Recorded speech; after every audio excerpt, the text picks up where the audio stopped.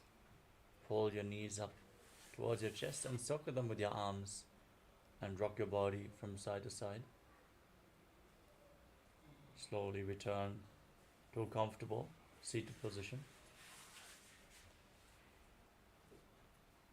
Congratulations, you completed the Pratama Vinyasa Krama, the first 108 asana of this sequence.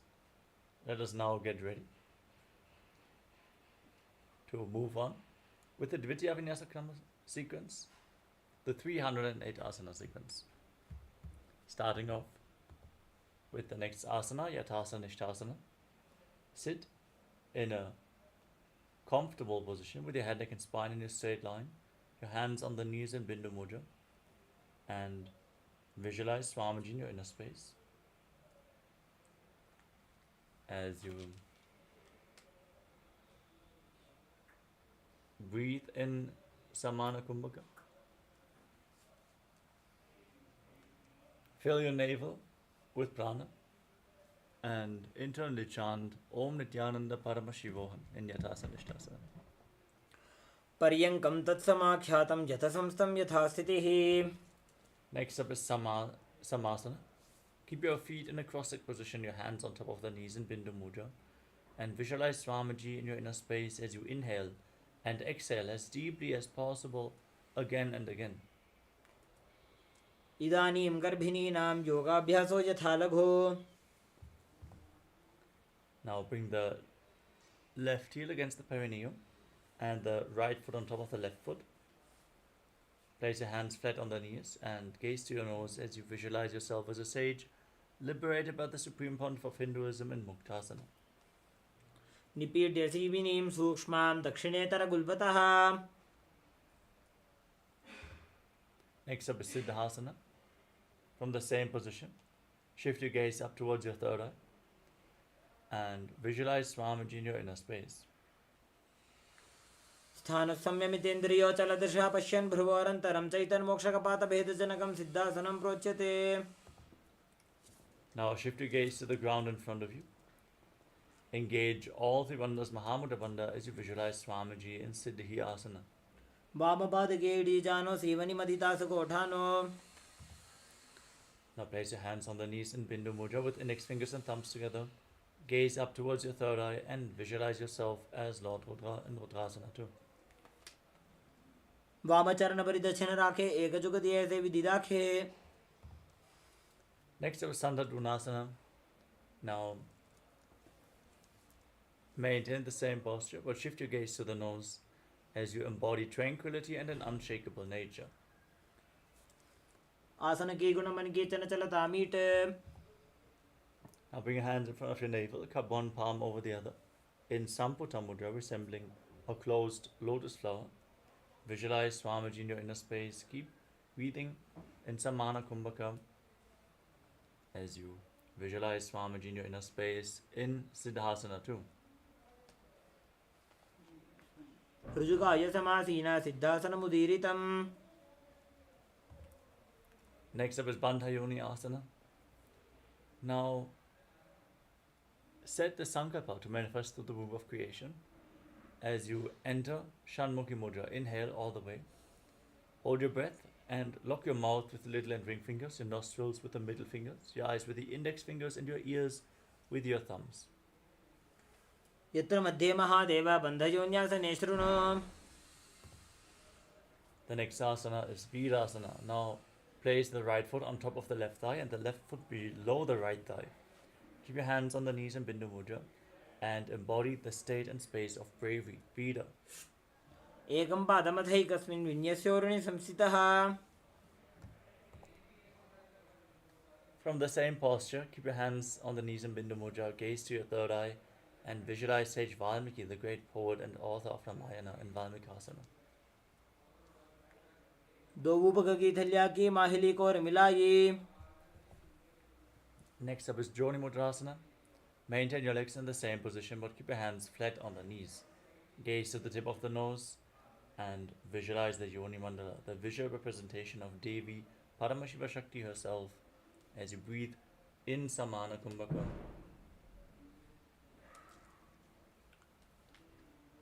वामपाद की पकतली जाहि माहिली core. Next up is Yoni Asana.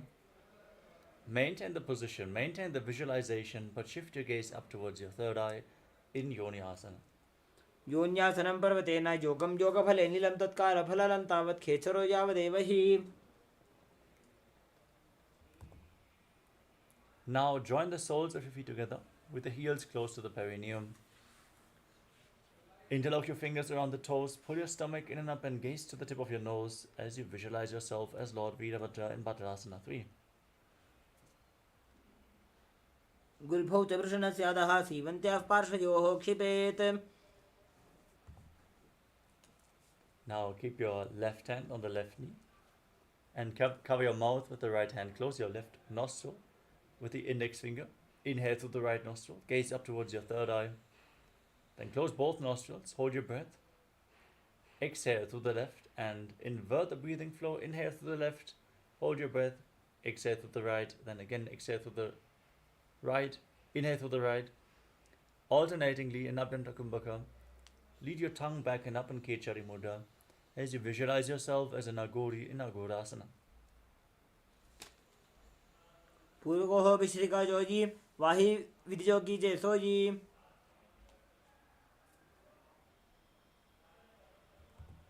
Next up is Kanali Pavasana. Now separate your heels and place your elbows down on the heels. Rest your chin on your hands. As you gaze to the tip of the nose, pull your stomach in and up in Uddiyana Bandha.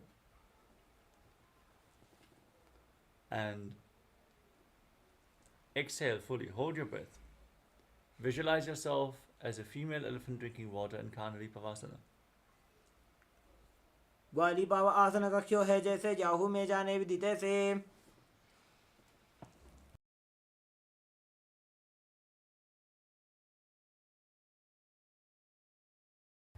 Next up is Palasana. Now scoop your hands below the feet and interlock the fingers in Padashra Mudra. As you gaze to the tip of the nose, lift your feet up and visualize Swamiji in Padasana. ततोर्ध्वम्रे च चेत् वायुं मृदुनिश्वास संयुतम्.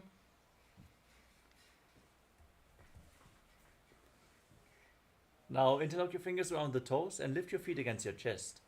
Rest your chin on the hands, gaze to your nose and embody the state and space of a king in Gopi Chandasana. पूर्व विधिपका का अंगूठा कंठ को पराशे.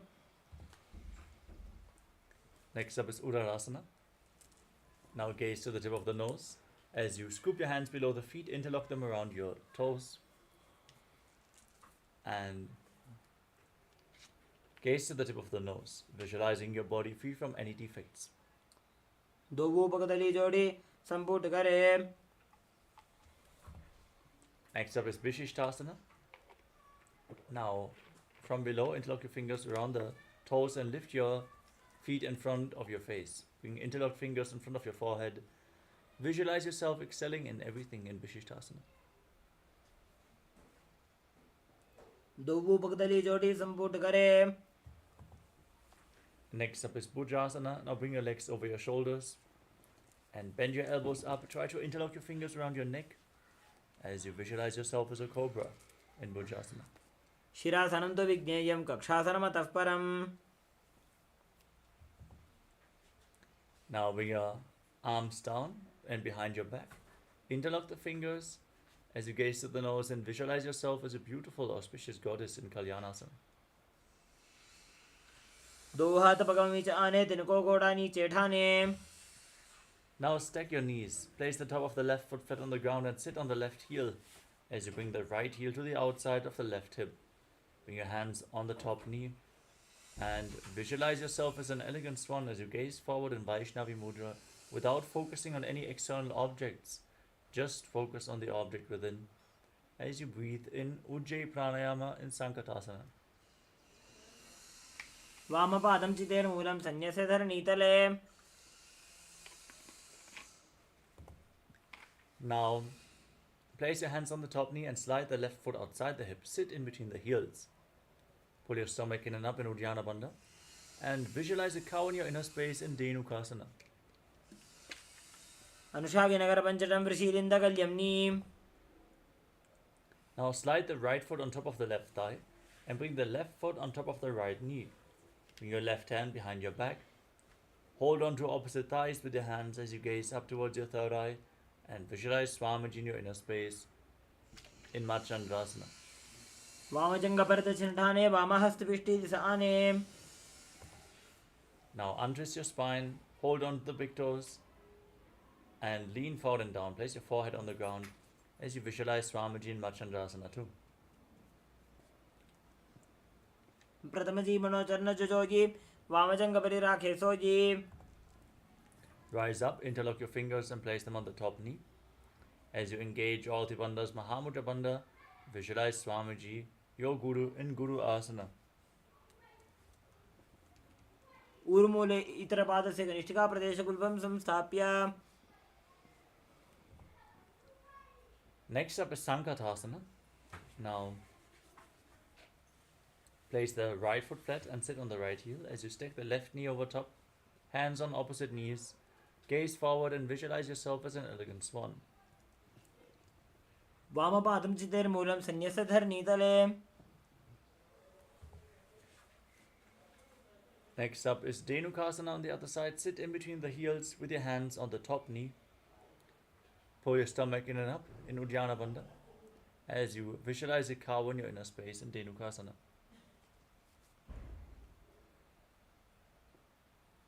Anushaginagar Panchatam Vrishilindagalyamni. Now place the left foot on the right thigh and the right foot on the left knee. Bring the right hand behind your back and twist your spine. Catch a hold of opposite thighs. Gaze to your third eye and visualize Swamiji in Machandrasana.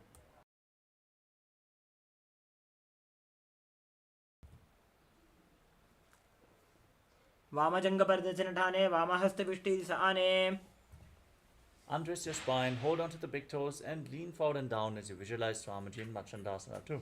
Pratamaji Manocharna Jojoji. Vamajanga Parirake Soji. Rise up, interlock your fingers, place them on the top knee as you engage all the bandhas and visualize your Guru, Swamiji in Guru Asana.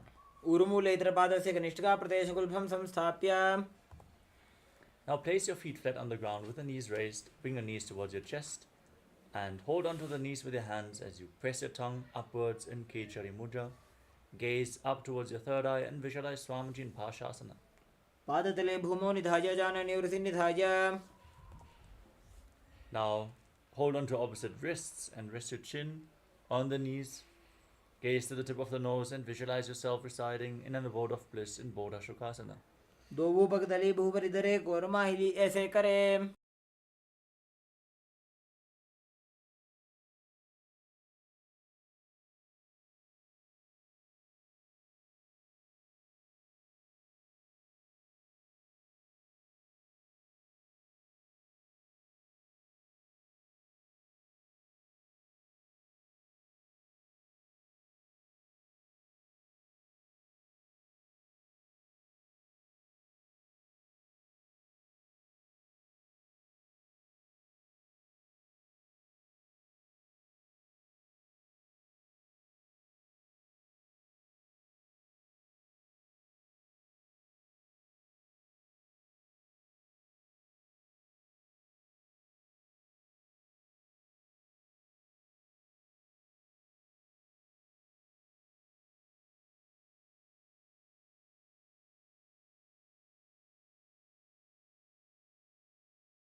The next asana is Kurakatasana. Now bring your hands below the knees and hold on to opposite elbows. Gaze to the tip of the nose, bring the tongue up as high as you can into the pharynx, if you can, the nasal tract in Kechari Mudra as you gaze to your nose and visualize Swamiji in Kurakatasana.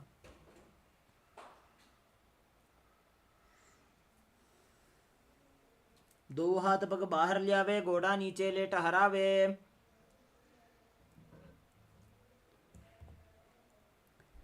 Now cross the right ankle over the left with the toes pointing up. Gaze to the tip of the nose and visualize the great sage of Maharishi Sumati and Sumati Asana. मूलद्वारी धरती परिठाने, डावा पग परितज पद आने।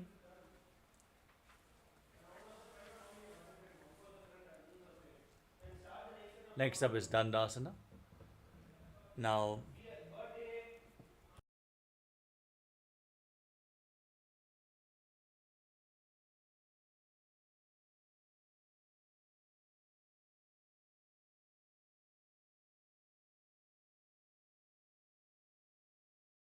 extend your legs forward and interlock your fingers. Raise your arms up above your head with the wrists pointing outwards, elbows straight. Keep your body as straight as a stick as you engage all the bandhas. Press your tongue up, gaze to the nose and visualize Swamiji in Dandasana. इदानीं गर्भिणीनां योगाभ्यासो यथा लघुसुखप्रसवलाभाय प्रोच्यते प्राक्तने पथि. Next up is Arambhasana. Now lean forward and down, hold onto the big toes in Prana Mudra and perform Nadi Shodhana. Inhale through one nostril and exhale through the other alternatingly as you visualize Swamiji in Arambhasana. दो पग मिलवा पसारी पगा का अंगूठा पकड़ी लीला टगोड़ा लगावे.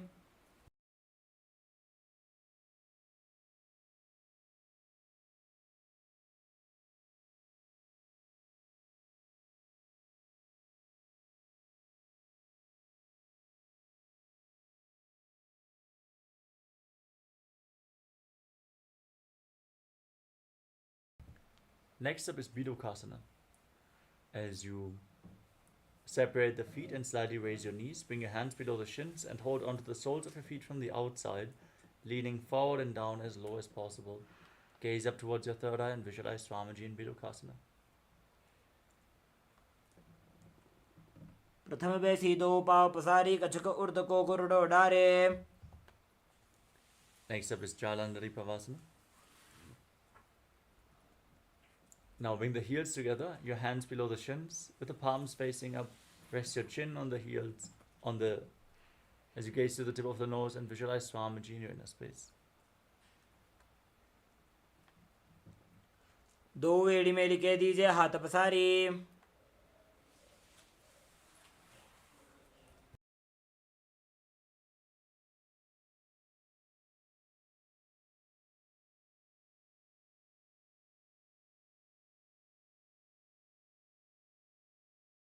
Next up is Urdhva Paschimottanasana. As you have your legs extended, lift one leg behind your neck and lean forward and down. Hold on to the front foot with both hands as you perform Pratyahara Pranayama. Visualize the prana flowing upwards within your body from the soles of the feet to the regenerative organs, the navel, the heart, the throat, the uvula, the center of the eyebrows, the top of the forehead, all the way to the Brahmaranda. Feel the prana flowing upward as you visualize Swamiji in your inner space. पश्चिमतानवत्सं स्थितिं कृत्वा एकं पादं ग्रीवायां धृत्वा तिष्ठेत्. Next up is Anantasana. Lean back with your leg behind your neck. Hold onto the foot behind your head with the opposite hand. Gaze to your nose and visualize that you are infinite, endless, eternal. Ananta. उत्तानशयनी एकैकं Pai ग्रीवायां विन्यस्य. Next up is Ankushasana. As you still hold on to the foot behind your head, roll onto your side. Gaze to the nose and feel in complete control. उत्तानशयित एकैकं पादं ग्रीवायां कुर्वन्. Next up is Tridushasana.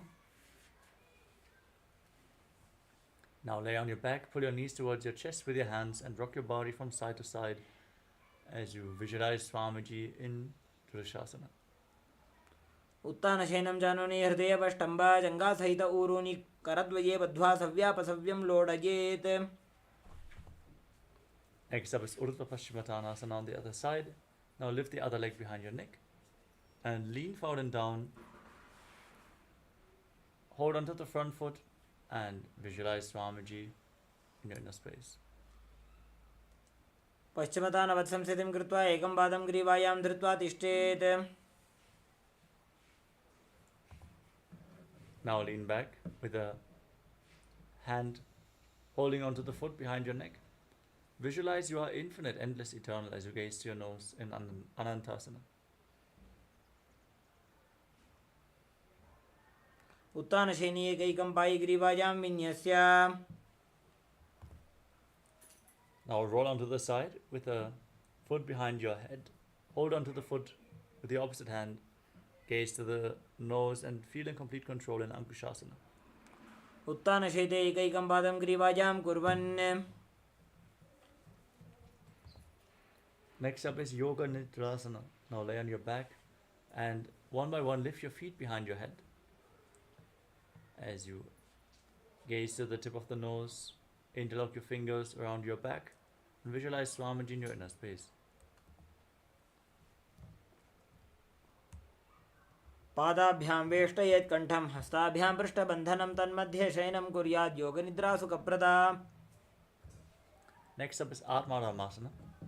As you lay on your back, bend your arms up and try to interlock your fingers around your neck.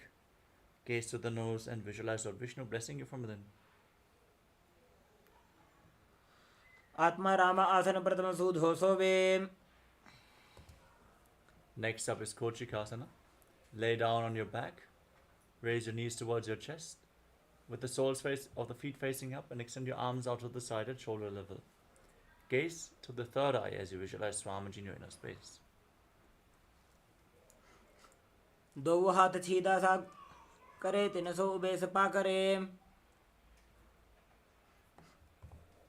Next up is the Jatara Pariprati. 1, 2, and 3. We're going to perform all 3 steps on one side and then repeat them on the other. As you keep your arms extended out at shoulder level and the knees against your chest, drop one knee to the side and extend the opposite leg down. Bend both knees to the side. Extend your legs out to the side. Hold on to the feet and gaze away from the feet. Now return to the center. Extend the opposite leg down. Repeat the position on the other side. Bend both knees to the side. Extend both legs to the side and gaze away from the feet. परिवृत्ति कुक्षि भागे धृता हि परिकीर्तितः बद्धकोणं सुप्तकोणं ऊर्ध्वकोणमथापि च. Now lay on your back. Place your feet flat and hold on to your ankles as you raise your hips up high. Lock your chin to the chest and perform the Murcha Kumbhaka. Gaze to the nose and visualize yourself as sturdy as a bridge in Dvipadapitam.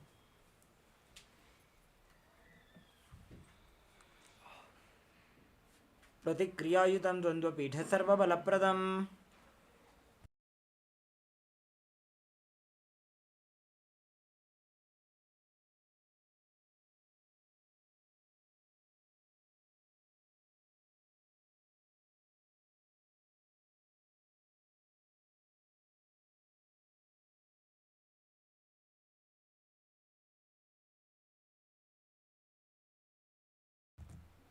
The next asana is Paryankasana. Now bring your hands over top of your shoulders and raise your hips up high.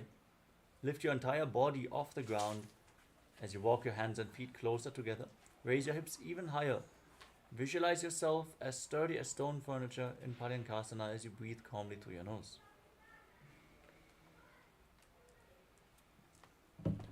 उत्तानस्य नमस्ततलाभ्यां भूमिं वष्टभ्य. Next up is Shvotanasana. As you lay on your back, bring your hands on top of the respective shoulders and pull your knees towards your chest. Move your hips in a circular motion as you visualize yourself as a dog playfully rolling around on its back in Shvotanasana. शवच्छरीरं संस्थाप्य जानुनी सम्मील्य नाभौ वाणीज.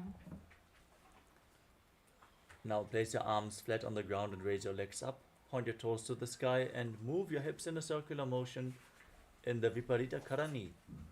As you visualize Swamiji in your inner space, Perform Mocha Kumbhaka. भूतले सशिरो दत्त्वा खेनये चरणद्वयं विपरीतकृतिश्चैषा सर्वतन्त्रेषु गोपिता. Next up is the Viparita Karanitu. As you keep your legs up, toes pointing up, stop the movement of your legs. Be stable. Feel the fire in your navel region increasing as you visualize Swamiji in your inner space. करणी विपरीताख्या सर्वाधिव्याधिनाशिनी नित्यम अभ्यासयुक्तस्य जाटराग्नि विवर्धनी. Next up is Langalasana. Now drop the feet down over top of your head, touch the toes to the mat, and interlock your fingers behind your back in Parasha Mudra. Press your hands into the ground as you visualize yourself as a plow. नरकासने स्थित्वा नासिका प्रदेशे भूमौ पादपृष्ठे स्थाप्य.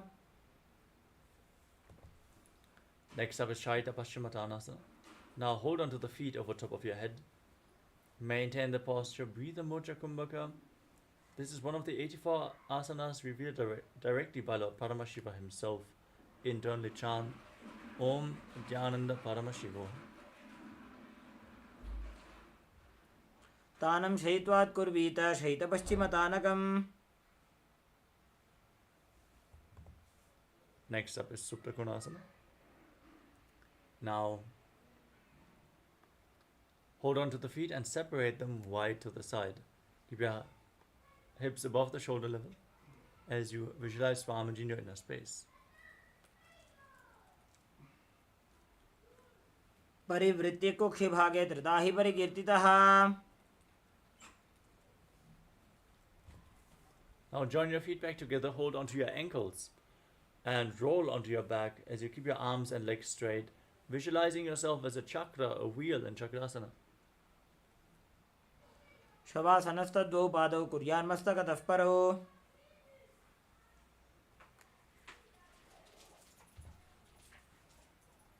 Next up is Supta Prasarita Parangushtasana. As you lay on your back, raise your legs vertically, hold onto the big toes in Prana Mudra, and then separate your legs wide to the side.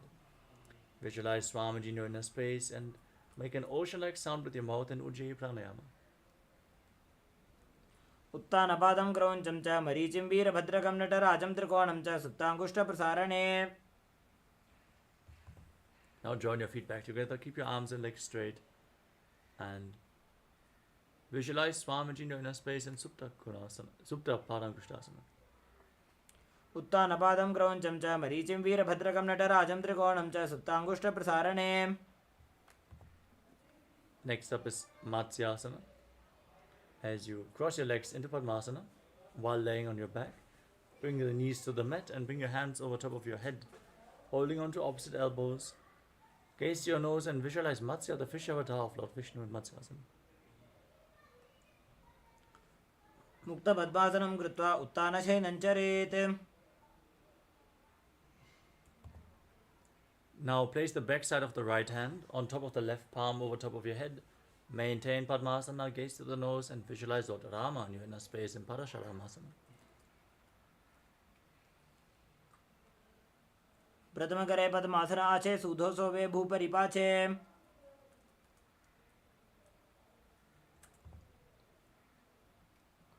Now keep your legs in Padmasana, raise your knees and hips up, support your lower back with your hands, your elbows resting on the ground, supporting your balance.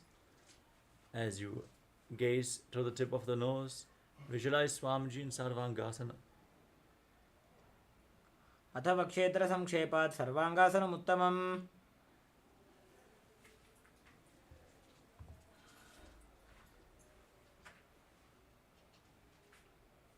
Now lay down on your back and place one foot on the opposite thigh. Extend your arms over top of your head, hook your fingers forward and tuck your chin to the chest as you lift your knees up towards your chest. Gaze to your third eye and visualize yourself as a scorpion in Vrishikasana. प्रथमशेन सूधो शीशिके शिके सन्धि सुदाखे.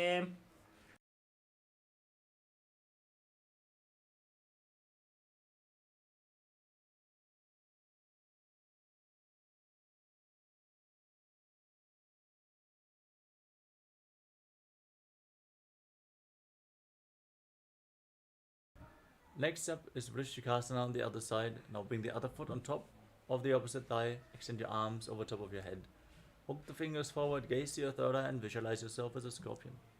प्रथमशयन सुधो शीर्षकेशिके सन्धि सुदाखे. Now lay down on your back and interlock your fingers around your neck. Pull your knees up towards your chest, back and forth. As you visualize Swamiji, breathe calmly through your nose in Vrishabhadakshipasana. श्रोतानवत्संसिद्धि कृत्वा जानद्वयं पर्यायेन कर्णयोः संस्पृशेत्. Next up is Marutanasana. As you lay on your back, alternate touching your ears with the respective knees as you visualize Swamiji in your inner space. उत्तानशयनं कृत्वा अङ्गुलिभ्यः कन्दरां बद्ध्वा. The next asana is Vrikasana. Now place your feet flat on the ground. Stand up and lay back down again and again, visualizing yourself as a wolf. उत्तानशयनं कृत्वा पादतलाभ्यां भूमिं धृत्वा. Now squat down and roll over completely again and again. As you visualize Swamiji in your inner space in Lutasana. उत्तानशयनं पादौ शिरौ उल्लङ्घ्य भूमौ स्थापयित्वा.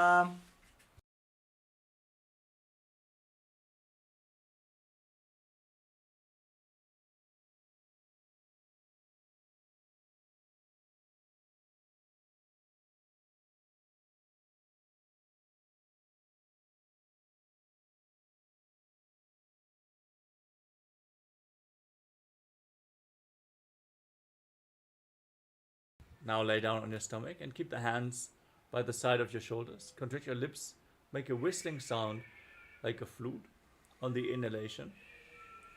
As you visualize yourself as a chariot carrying warriors into a battle for Dharma on your chariot back in Sadatasana. निब्जं शयनं कृत्वा नाभिं भूमौ निधाय. Now push your hands in the ground, lift your body up into a plank position. Jump your feet in between the hands back and forth as you visualize yourself transcend body and mind in Dehalulanganasana. हस्तद्वयं बद्ध्वा तन्मध्ये चरणद्वयम् उड्डानैव बहिरानीय.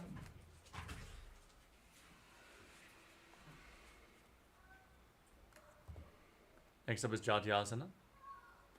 From a standing position, lean forward and down, place your hands on the ground and walk around on hands and feet, visualizing yourself as a wise 60-year-old elephant.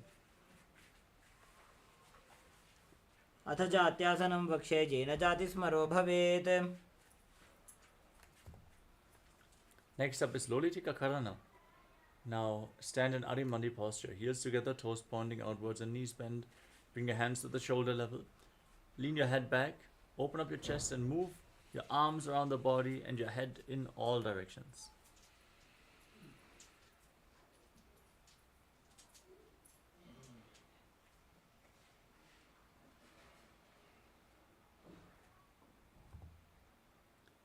Next up is Sadapasana. Now, if you have a rope available, tie your feet with the rope. Then stand erect on the mat like a rod. Keep your elbows close to your waist, your hands on your thighs, and visualize your Kundalini Devi rising and curling upwards around your spine in Sadapasana. अथ सर्पासनं वक्ष्ये वायुपाणाय केवलं शरीरं दण्डवत् तिष्ठेत् रज्जुबन्धस्तु पादयोः. Next up is Ushtrasadhanasana. Now lean forward and down. Hold onto the toes from the front, keeping your hands and fists. Walk around on the mat as you visualize yourself as a camel. मुष्टिकनिष्ठिका प्रदेशेन भूमौ निधाय उपरि पादतले संस्थाप्य. Next up is Ashwasana. As you lean forward and down, hold your toes from the side, keep your hands and fists, and walk around visualizing yourself as a horse. मुष्टिकनिष्ठिका प्रदेशेन भूमौ निधाय उपरि पादतले संस्थाप्य. Next up is Kapota Nitakasana. Now interlock your fingers behind your back. in Paramashiva Mudra and pull your hands down towards your calves. Open up your chest. Breathe deeply through your nose and relax into this posture as you visualize yourself as a soaring bird diving. पादतले भूमो निधाय. Next up is Tala Pushpa Putam Karana. From Arimandi position, join your hands in Namaskara Mudra in front of your chest. Bow down to one side. Raise up the respective heel and open up your palms again and again. As you raise the respective heel, visualize yourself holding a bouquet of flowers and offering it to Paramashiva.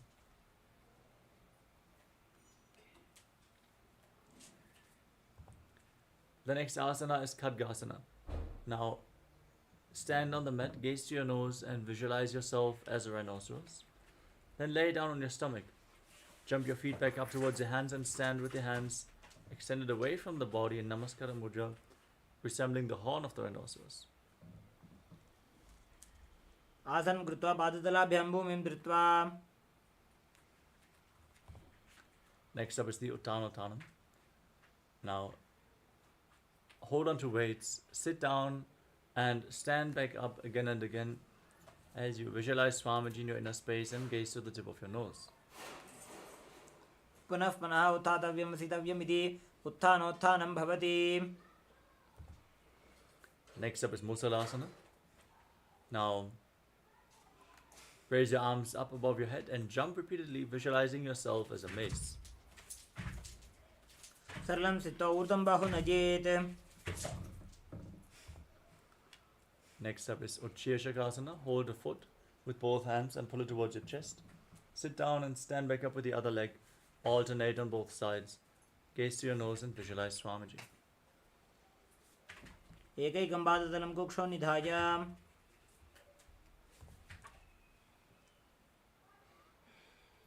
Next up is Parshvajanukarana. Now keep the toes of the right foot pointing outwards and lift the left knee against your chest. And circle the leg with your arm, keeping the hand in a fist, and place the other hand on the inner thigh.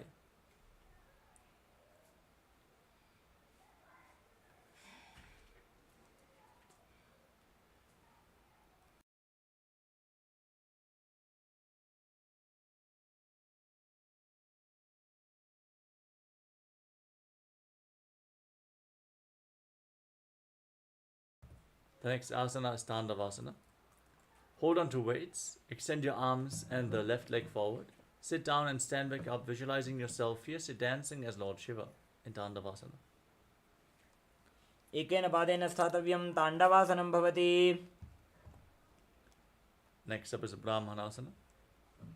As you lift the left foot against the inner opposite thigh, keep your hands relaxed by the knees and visualize Lord Brahma blessing you from within. ब्राह्मणासनमापक्षे यत् कृत्वा ब्राह्मणो भवेत्. Now bring the left foot over and around the right knee and tuck the toes behind the opposite calf as you bring the left arm below the right and join your hands in Namaskara Mudra, visualizing yourself as Lord Garuda. उत्तानकूर्मपीठं च सिंहस्गारुडमेव च. Now place the left foot onto the right thigh and keep your hands by the side as you visualize Swamiji in your inner space in Ekapadasana. दक्षाङ्घ्रिं वामपादस्य जङ्घोपरि निधाय च. Next up is Dhruvasana, the poster posture. Now hold on to the left big toe as you extend the leg out to the side. Start rotating on the standing leg, visualizing yourself as the North Poster. एकेन हस्तेन दण्डरूपस्य एकस्य पादस्य अग्रं धृत्वा.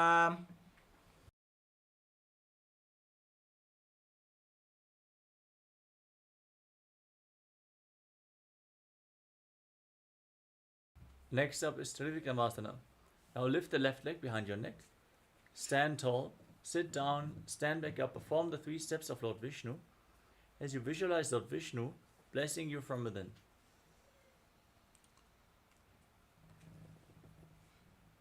ग्रीवायां पादं संस्थाप्य स्थातव्यम् उत्थातव्यं त्रिविक्रमासनं भवति. Next up is Parshvajanukarana on the other side. Now keep the toes of the left foot pointing to the side and lift the right leg up towards the chest.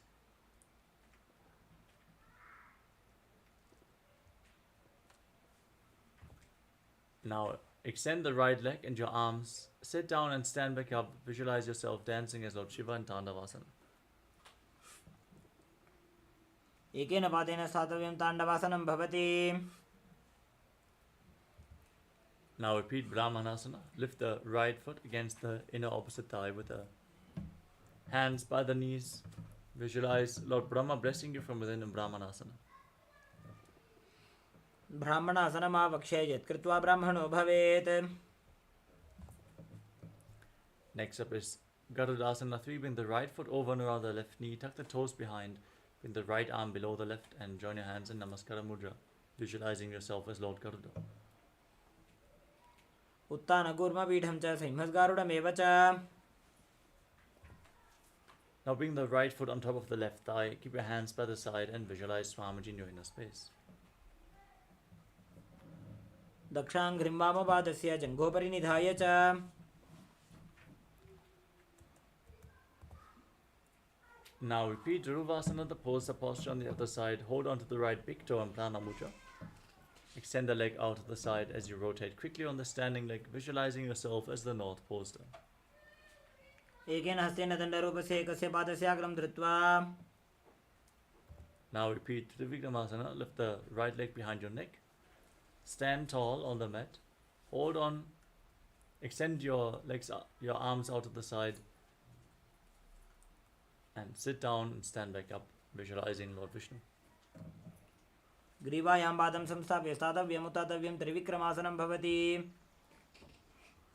Next up is Samanaka Karana. Stand with your heels touching, toes pointing outwards, and the hands slightly extended away from the body. Point your fingers one by one as you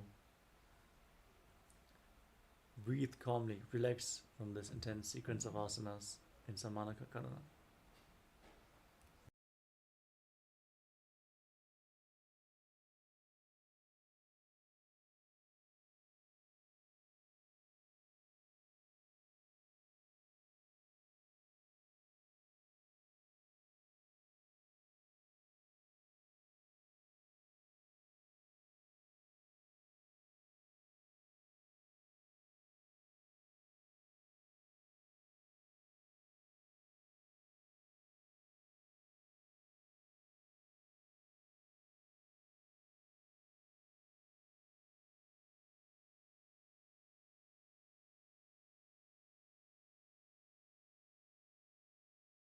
The next asana is Gorak Anjali Asana.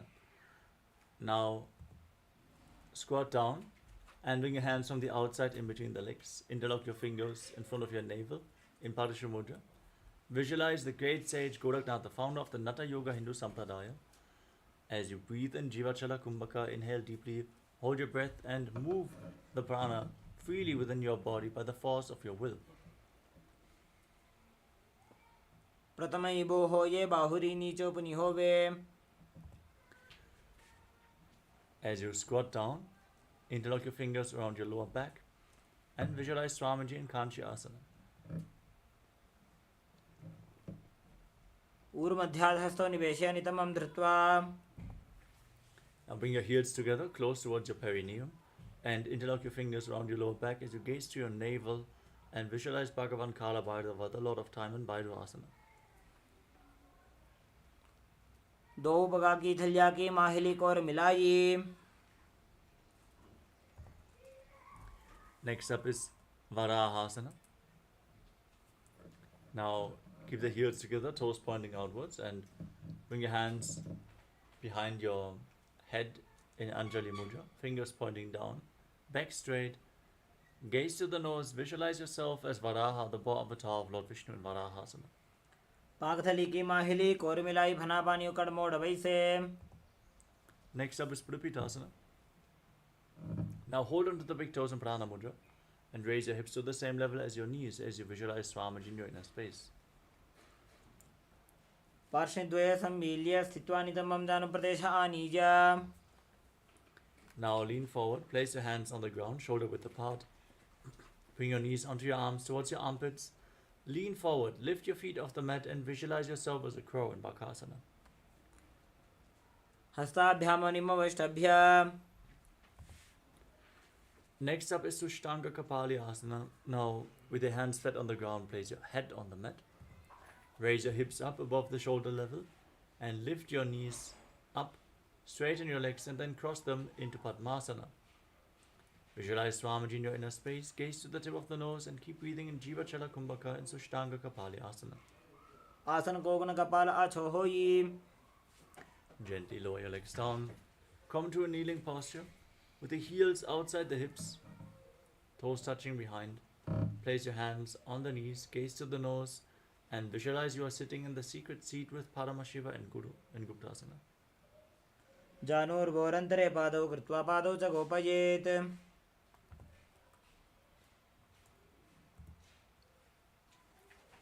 The next asana is Vrikshasana too. Now, place your hands on the ground, shoulder width apart, and raise your legs up over top of your body into a handstand. You can lean against a wall for support if needed. As you visualize yourself as a tree with deep roots growing into the ground, cleanse all the 7 chakras through this posture in Vrikshasana too. सप्तचक्रक्षालनाय vrikshasana विशेषकान्. Now fix your gaze at your third eye and visualize that Tejas energy is flowing towards your third eye, rejuvenating your body, bringing the divine radiance to your being in Shivasana. दो पग जोड़ी माही Gulf मिलाए. Gently lower your legs down.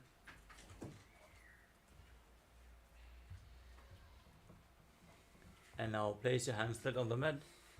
Step your feet back into the plank position, lower your body to the mat, and push your body back up again and again, visualizing yourself as a fish in Matsyasana too. निर्जं शयनं कुर्वरो पार्श्वभागाय मूर्धकृत्य. Now lay down your stomach. Keep your hands on your hips and lift your head and chest from left to right, visualizing and moving your body like a snake in Satapasana too. निर्जं शयनं कृत्वा हस्तौ नितम्बं संस्थाप्य पादौ दीघीकृत्य. Now keep your elbows on the ground in front of you and rest your chin on your hands with the hands in Padma Mudra, the Lotus Mudra. Point your toes back, feet flat, and feel self-supported and completely independent in Niralambanasana. कराभ्यां पङ्कजं कृत्वा तिष्ठेत् कूर्परयासुधीः. Next up is Chaturasana. As you lay on your stomach, place your hands flat, bend your knees, and straighten your arms, raise your upper back and feet close together as you visualize yourself as an umbrella protecting your guru from the sun rays in Chaturasana. अर्ध्यासनं स्थित्वा हस्ततलाभ्यां भूमिं वष्टभ्य. Now come to a kneeling position. Sit on your heels as you extend your arms out in front. Place your palms and your forehead on the ground, gaze to your nose, and visualize yourself as Vajra, the weapon of Indra, symbolizing indestructibility in Vajrasana. इदानीं गर्भिणीनां योगाभ्यासो यथा लघु सुखप्रसवलाभाय प्रोच्यते प्राक्तने पथि. Next up is Meshasana. Now, with your hands flat, rise up, raise your hips up, and alternate striking the ground with your hands as you visualize yourself as powerful as a ram. गजासन संस्थितो एकैकं बाहुं भूमौ ताडयेत्. Next up is Ajasana. As you place your hands on the ground, raise your legs up and lower your head down towards the ground as you visualize yourself as unborn, existing for all eternity. गजासन संस्थितो पादद्वयमन्तराळे कृत्य मस्तकेन भूमिं स्पृशेत्.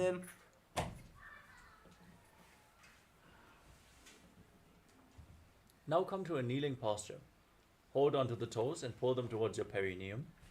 Then place your hands on the knees, gaze to your nose, and visualize Swamiji in your inner space as you breathe in Ujjayi Pranayama. Make an ocean-like sound with your mouth. पूर्व विधि परिहाता की काकसी से फना शरा मोड़े. Now interlock your fingers in front, move them up, down, left, right in all directions, giving massage to various different joints and muscles of your body. Then interlock your fingers behind and repeat the movement, as you visualize Swamiji in your inner space in the Angambotanam. हस्तयोः अङ्गुलीर्बद्ध्वा हस्तयोर्मध्यस्थोर्मङ्गं निष्कासयित्वा Now bring your heels outside the hips and turn the toes to the side. Keep your hands on the knees and bring your thighs and calves on the mat. As you visualize yourself as Lord Garuda flying Lord Vishnu and Lakshmi on his back in Garudasana form. जङ्घोरुभ्यां धरां पीड्य स्थिरकायो द्विजानुनाम्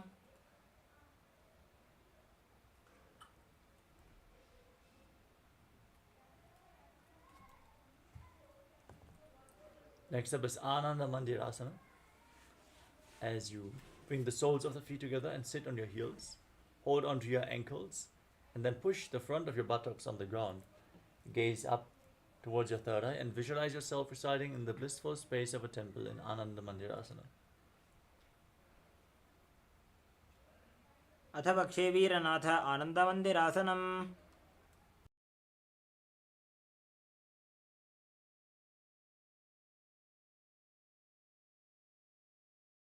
Next up is Mandukasana 2. Now cross your feet and sit on your heels. Place your hands below the knees. Pull your stomach in and up and visualize yourself as a frog as you place your tongue flat against the palate of your mouth in Manduki Mudra in Mandukasana 2. पृष्ठं सम्पीड्य गुल्फाभ्यां जान्वङ्गे सबलयाकृतिः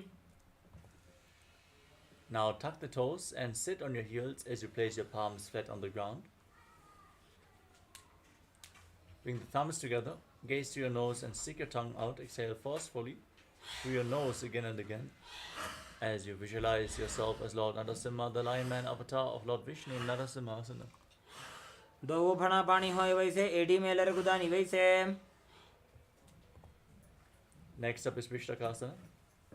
Sit on the raised heels and cover your mouth with your hands. Bring the thumbs below the teeth and close your mouth. Inhale through the right nostril and exhale through your mouth in Vishlaka Pranayama as you gaze to the nose and visualize yourself as Devi victorious over all your fears in Vishlakasana. दो पगांगी AD Joji गोड़ा फणवाण पुनि होई Now bring the soles of the feet together, the top of the feet flat. Sit on the heels and bring your hands to your armpits. Imitate as if you are a monkey stretching itself as you gaze to your third eye and visualize yourself as a playful monkey in Makadasana. दो पगदले संपुट आने तिनकी पृष्ठभूमि पर इठाने Next up is Vajrasangadasana. Tuck the toes, bring the soles of the feet together, lift the knees off the mat and hold onto opposite elbows behind your back. Gaze to the tip of the nose and embody diamond-like strength for you and your Sangha, your spiritual community. प्रथम पणा पानी होय वैसे दोवो AD गुदानी वैसे गोड़ा उभा राखे धीर आड़े वाज पसारे धीर Now cross your feet and sit on the heels as you keep your knees on the ground separate apart. Place your hands on the ground next to your body. Gaze to the tip of the nose, pull your stomach in and up in Uddiyana Bandha and visualize perfect health beyond any and all physical or mental ailments in Kanjanasana. खञ्जनासनमा पक्षे चित् कृत्वा सुस्थिरो भवेत्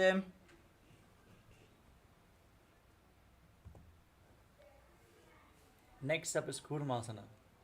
Now place your hands on the knees and make your upper back and neck stiff like the shell of a turtle as you gaze to your nose and visualize yourself as a turtle with a stable body and mind to live for hundreds of years in Kurmasana. गुल्भौ च वृषणस्याधो व्युत्क्रमेण समाहितौ ऋजुकाय शिरो ग्रीवं कूर्मासनमितीरितम् With your hands on the knees, relax your upper back and neck, gaze to the nose and visualize Swamiji in Yogasana.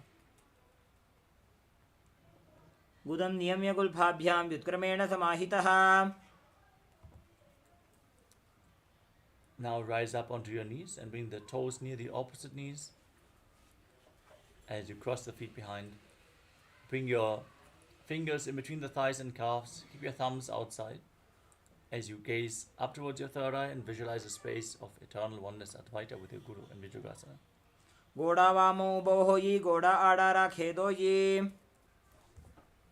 Now place the top of the feet flat on the ground and stand on your knees as you hold onto your heels.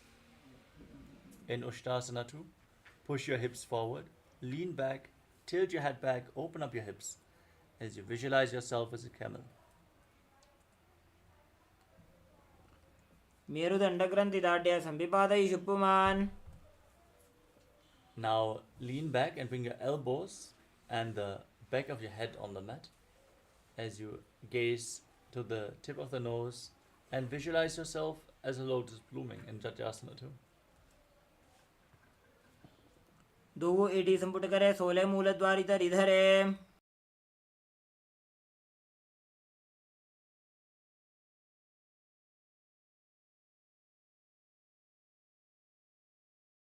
Next up is Viratasana. Now lay down on your back and rise back up. You can use the support of your hands if needed.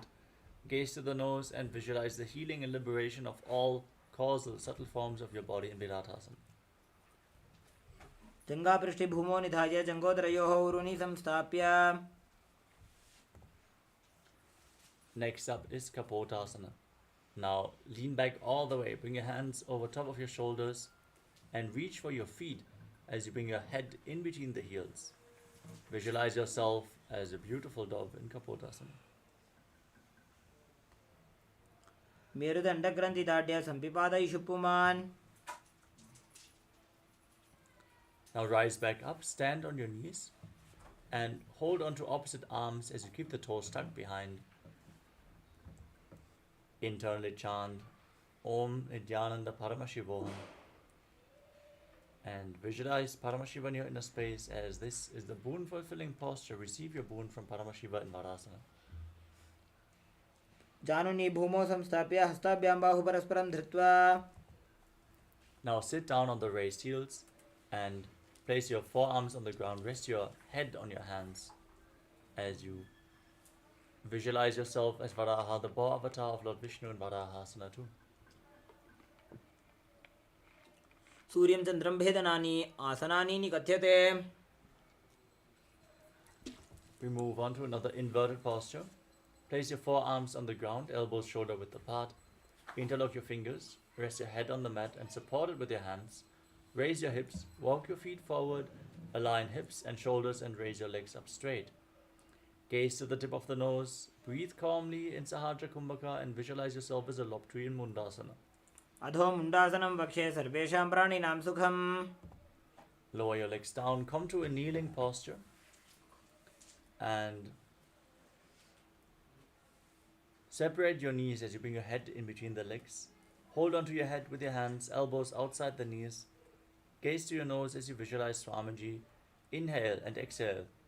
Inhale through your nose and exhale through your mouth in Andhasana. प्रथम भगतले समटारावे कोरमाहिली उभे मिलावे. Now lay down on your stomach. Extend your arms out over top of your head. Now lift your arms, your chest and your legs off the ground and hold as you visualize yourself as a locust in Viparita Shalabhasana. शलभासन भेदाश्च नटभेरुण्ड नामके.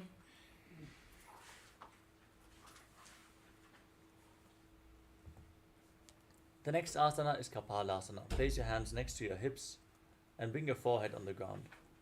Raise your legs up without lifting your chest as you visualize a skull representing the mind with purified thoughts and the strong will to attain enlightenment in Kapalasana. कपालं भूमौ निधाय ऊर्ध्वं पादौ नयेत्. The next asana is Akasha Kapotasana. Now raise your hips and bend your legs. Bring your feet over top of your body as you try to place your feet on the ground in front of your face. Visualize yourself as a free and open dove in Akasha Kapotasana. उष्ट्रासने स्थित्वा चरणौ भूमेरुत्थाप्य मस्तकोपरि नीत्वा. Now come to a kneeling posture and place your forearms on the ground. Rest your navel on your thighs and visualize yourself as a sparrow in Chatakasana. कूर्परपर्यन्तौ हस्तौ धरामौष्टभ्याम्. With your forearms on the ground, raise your legs up over top of your body. Lift your legs, bend the knees and try to touch your head with your feet as you visualize yourself as a scorpion in Vrishchikasana too. विच्छेव पुच्छप्रतिमां ग्रीपार्श्वे धृत्वा स्वशीर्षे चिबुकं विधार्यकौ.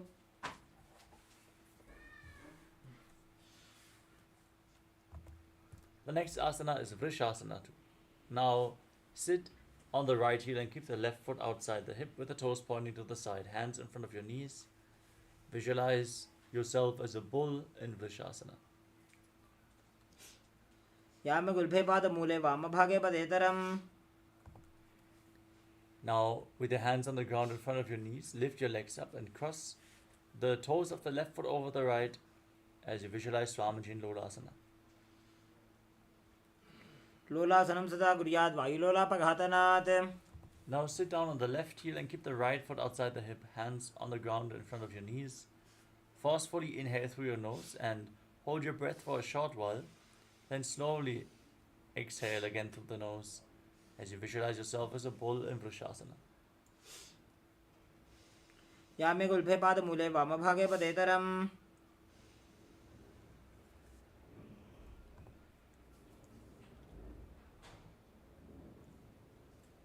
Now place the right foot flat on the mat with the knee against your chest. Sit on the left heel as you keep the left foot tucked. Place your hands on the respective knees and visualize Balagunahaya, one of the 84 siddhas in your inner space in Balagunasana. आसन को गुण जल विकार जाई. Now stand up and squat down. Bring your hands from the inside out around the legs. Hold onto your ankles as you visualize yourself as the entire planet in Grahasana.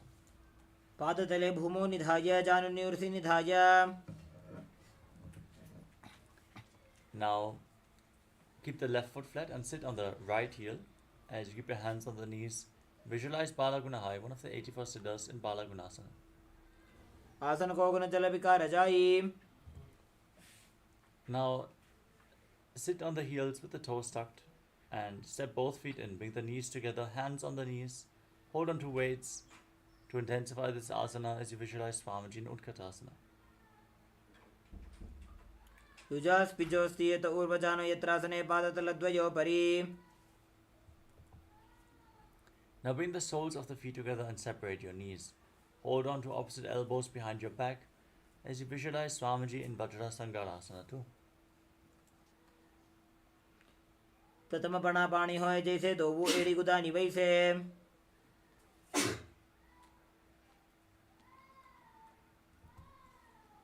Now place your hands on the ground and step your heels on top of your hands. Keep your arms straight in Anilasana as you gaze to the tip of the nose and visualize you are able to live off of air alone. दो हाथ भूमि पर ठाने कहुनी जाड़ी ना भी लग आने. Now place the back of your hands on the ground and step your feet onto your palms. Wrap your hands around the feet like shoes and walk around on the mat, visualizing yourself wearing padukas, walking across India in Padukasana.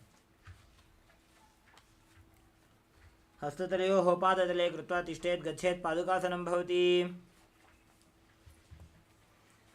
Now place your hands flat on the mat and kick your legs up and let them fall back down again and again in Kukutoddanasana as you visualize yourself as a rooster.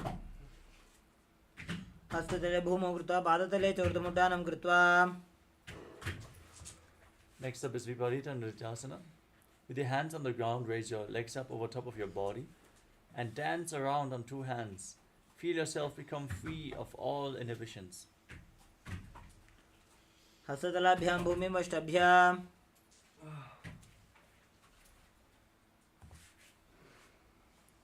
Now separate your feet and place one hand flat on the ground. Keep the other hand by the neck as you visualize Swamiji. Breathe calmly through your nose in Kunjarasana. अथ वक्षे महादेव कुञ्जरासनम् उत्तमम्. Exchange the position of your hands. Repeat Kunjarasana on the other side. अथ वक्षे महादेव कुञ्जरासनम् उत्तमम्. Now squat down all the way. Bring the heels close to your perineum. Hold on to your ankles and lift your feet off the ground. Visualize yourself as a kadamba tree, a pious tree that promotes a long life in Kadambasana. पार्श्वनिभ्यां भूमिमष्टभ्य हस्तद्वयेन गुल्फौ धृत्वा.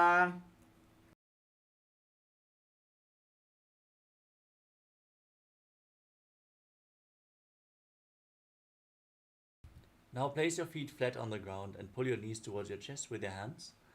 As you breathe against your thighs, open up your chest at the side and the back.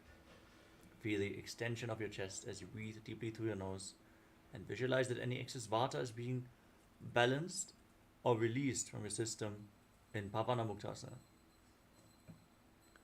द्वयोस्तु पादयोः पाणिं लात्वा स्वस्वनितम्बके.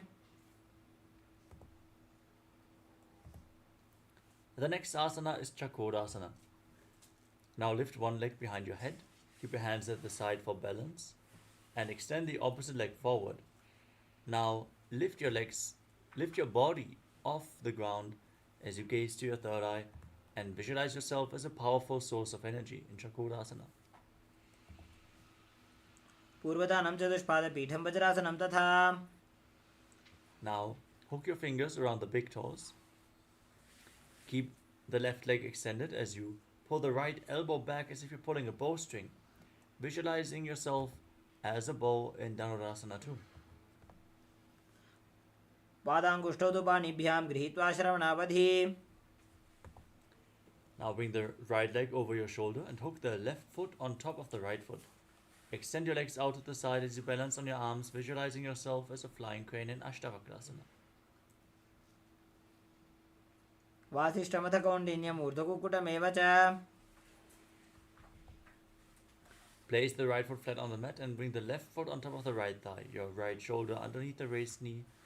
Push the left knee to the ground as you gaze to your third eye and visualize you are immortal and able to exist solely on prana and pranasana.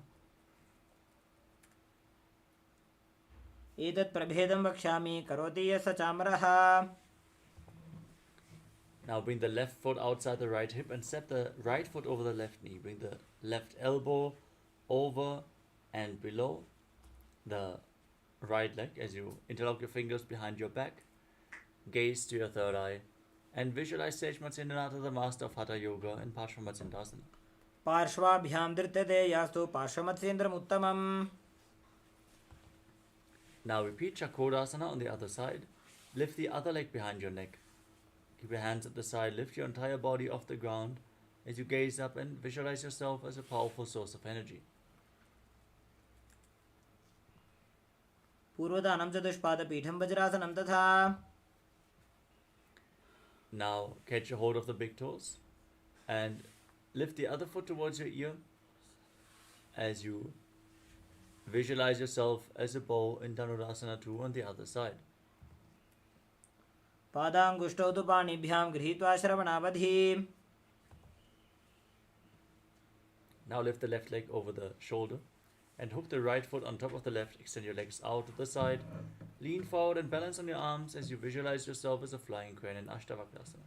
वासिष्ठमथ कौण्डिन्यम् ऊर्ध्वकुक्कुटमेव च. Now place the right foot onto the left thigh with the left knee raised, the left shoulder beneath. Push the right knee to the ground and gaze to your third eye as you visualize you are immortal, able to exist from prana and pranasana. एतत् प्रभेदं वक्ष्यामि करोति यः स चामरः. Now bring the right foot outside the left hip, twist your elbow around the raised knee and bring your hand below. Interlock your fingers behind, gaze to your third eye and visualize Sage Matsindanatha and Parshvamatsindasana. पार्श्वाभ्यां धृत्यते यास्तु पार्श्वमत्सेन्द्रमुत्तमम्. Now keep the right heel at the perineum and the left leg extended forward. Lean forward and down and hold onto the front foot with both hands. Gaze and Vaishnavi Mudra as you visualize Swamiji and perform the Jivachala Kumbhaka. Inhale deeply, hold your breath, and by the force of your will, move the prana throughout your body. एकं पादं प्रसार्य एकं पादस्य पार्श्वनासीवनी सम्पीड्य. Now keep the right foot outside the hip with the top of the foot flat, the knee on the ground. Hold onto the left foot and extend it up in front of your face. Keep the knees straight as much as possible as you visualize yourself as a crane in Kramchasana. उत्तानपादं क्रौञ्चं च मरीचिं वीरभद्रकं नटराजं त्रिकोणं च सुप्ताङ्गुष्ठप्रसारणे. Now repeat Ardha Paschimottanasana. Bring the left heel against the perineum and hold onto the right foot. As you lean forward and down, visualize Swamiji in your inner space. एकं पादं प्रसार्य एकं पादस्य पार्श्वनासीवनी सम्पीड्य Now bring the left foot outside the hip, with the top of the foot flat, knee on the ground. Hold onto the right foot and extend it up in front of your face, visualizing yourself as a crane in Crouchasana. उत्तानपादं क्रौञ्चं च मरीचिं वीरभद्रकं नटराजं त्रिकोणं च सुप्ताङ्गुष्ठप्रसारणे. Next up is Swastikasana. Sit in a cross-legged position and bring your feet in between the thighs and calves. Gaze to the tip of the nose and embody peace, well-being, good fortune and prosperity as you visualize a swastika and Swastikasana.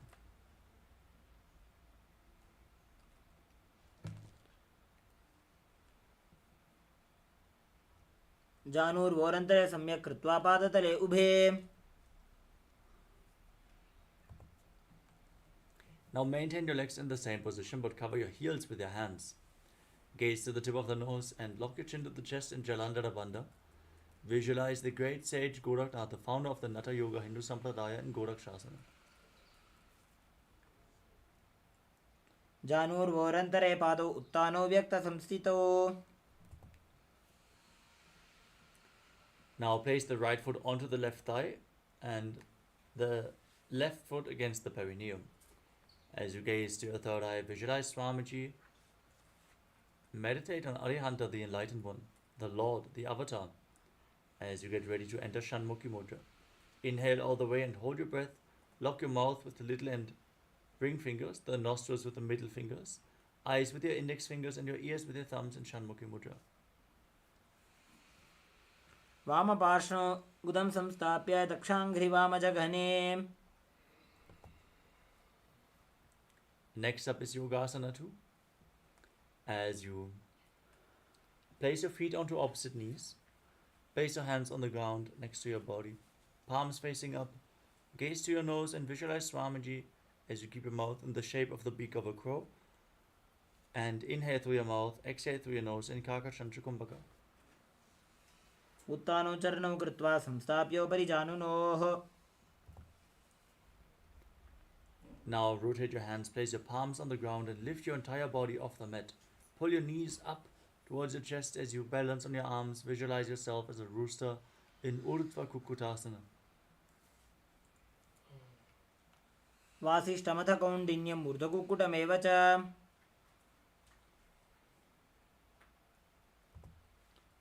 Now bring your hands through the legs and place your palms on the ground. Don't lift your body up. Stay seated on the mat in Padmasana as you gaze to your nose and visualize Swamiji in Siddha Haratali Asana. प्रथम पद्मासन को करे घोड़ासंधि माही कर इधरे. Now push your hands on the mat. Lift your knees up towards your chest. Raise your entire body off the ground. Balance on your arms. Gaze to your nose and visualize yourself as an elegant swan in Hamsasana. Kukkutasana स्थित्वा स्कन्धपर्यन्तं ऊरुनि नीत्वा. Next up is Karmukasana. Now raise your hips up and push your arms through the legs, interlocking the fingers behind.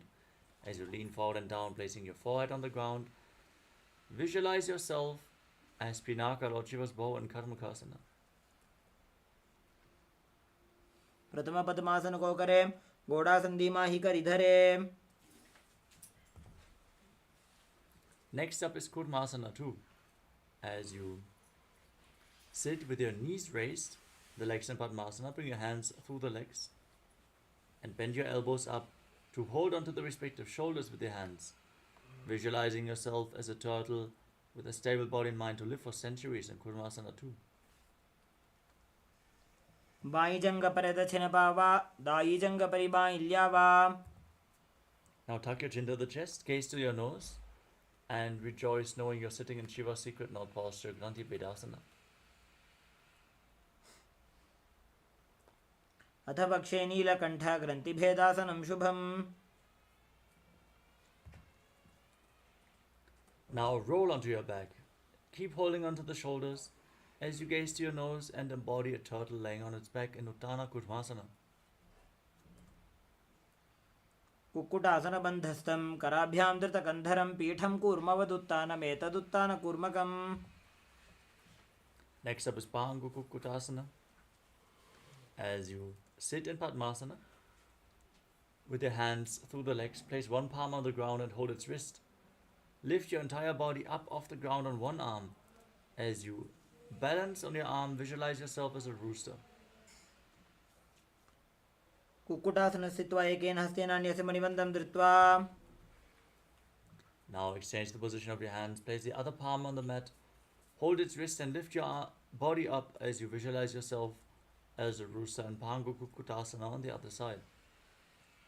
कुक्कुटासने स्थित्वा एकेन हस्तेन अन्यस्य मणिबन्धं धृत्वा.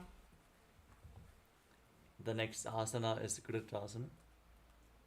As you sit in Padmasana, place your elbows on the toes, interlock your hands in Parashamudra and rest your chin on the fingers.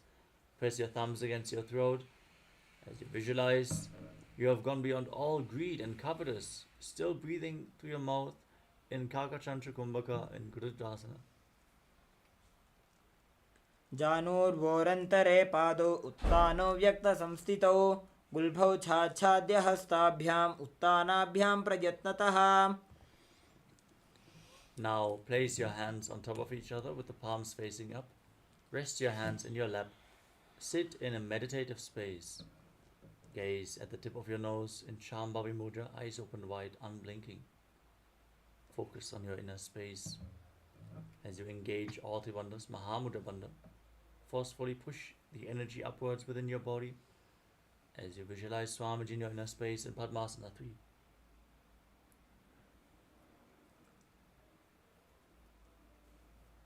उत्तानो चरणौ विधाय विधिवत् शक्तिस्थितो योगिरात्. Now keep your hands on the respective knees and gaze to the tip of your nose. Internally chant Om Nithyananda Paramashivoham and visualize Paramashiva in your inner space in Padmasana 4.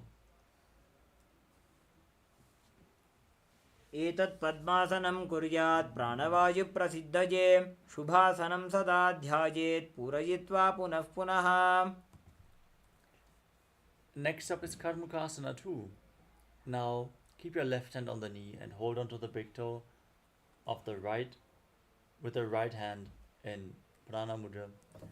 Pull the right elbow back as if you're pulling a bowstring. Move the big toe round and round, and then repeat the movement on the other side as you visualize yourself as Pinaka, Lord Shiva's bow in Karmukasana 2.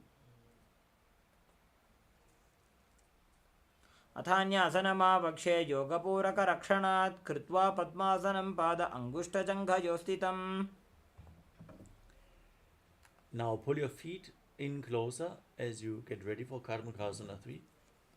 Cross your arms behind your back and hold on to the big toes in Prana Mudra. Gaze to the tip of the nose and engage all three bandhas, Mahamudra Bandha, as you visualize yourself as Pinaka, Lord Shiva's bow. कार्मुकासनमाक्षित्य उदरे पूरयेत् सुखम्. Maintain the posture, raise your head and chest. Gaze upwards as you visualize yourself as the action of Paramashiva's third eye destroying anything you come across in Dridhasana. ऊरुभ्यामुपरि स्थाप्य पादयुग्मं प्रयत्नतः दक्षिणं सव्यदेशे च सव्यं दक्षिणदेशके. Next up is Nagarasana. As you maintain this position, keep holding onto the big toes, roll onto your back. As you gaze to the tip of the nose, visualize yourself as a snake and breathe through your nose in Sahadra Kumbhaka and Nagarasana. प्रथम पद्मासन कोठाने दो हाथ पाछाने आने. Next up is Kandukasana. Now free your arms and legs and pull your knees up against your chest and circle them with your arms, hands interlocked in Parashamudra. Squeeze your body into a ball as you bring your chin to the knee. Calmly breathe through your nose.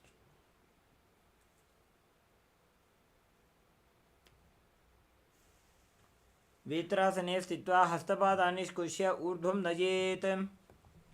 Now place your feet flat on the ground, keep your knees raised, and interlock your fingers around your neck. Calmly breathe through your nose as you visualize Swamiji in Urdhva Pavanasana. व्रत में सूधो सही न करावे, घोड़ा उभा राशि मिलावे। Next up is Marakata Pitasana. Bring your hands underneath the heels with the palms facing up. Push your hips up high. Lock your throat and forcefully move the air upwards in Mudra Kumbhaka as you visualize yourself as a powerful alpha ape in Marakata Pitasana. उत्तानशयनं पादतले उत्तानहस्तयोः स्थापयेत्, पृष्ठभागमुत्रमजेत्। Now support your lower back with your hands, rest your elbows on the ground and extend your legs. Balance on your arms as you gaze to the nose and visualize Swamiji in Uttana Shikipitakasana. जङ्घोरुबलहीनश्चेत् उत्तानशिखिपीठकम्। Next up is Nadakasana. Now raise your legs up, point the toes up towards the sky as you place your arms flat on the ground, supporting your balance. Visualize yourself blissfully traversing through Nadakaloka unscathed in Nadakasana. ग्रीवाकण्ठेन भूमिं विष्टम्भ, पादाग्रद्वयमूर्धमुत्रयेत्। Now bring your hands towards your lower back. Straighten your body as you lower your legs down, angle them to intensely engage your core. Visualizing yourself as a boat crossing the ocean of samsara in Tiryan Naukasana. नौकावत् स्थित्वा ऊर्ध्वं पादाग्रद्वयं नयेत्। Now bring your hands back to the ground. Straighten your legs.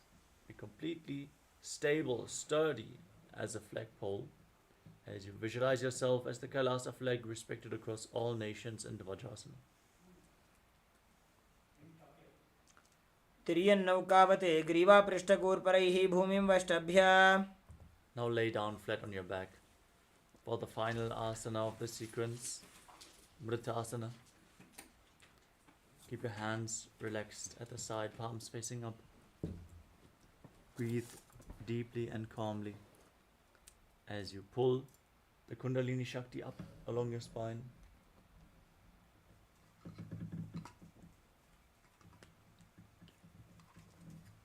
All the way from the Muladhara to the Sahasrara Chakra. Visualize your body is dead and Swamiji, the Supreme Pontiff of Hinduism, is liberating you. Internally chant the Mahavakya Om Nithyananda Paramashivoham in Mritasana. उत्तानं शववद्भूमौ शयनं तु शवासनं, शवासनं श्रमहरं चित्तविश्रान्तिकारकम्।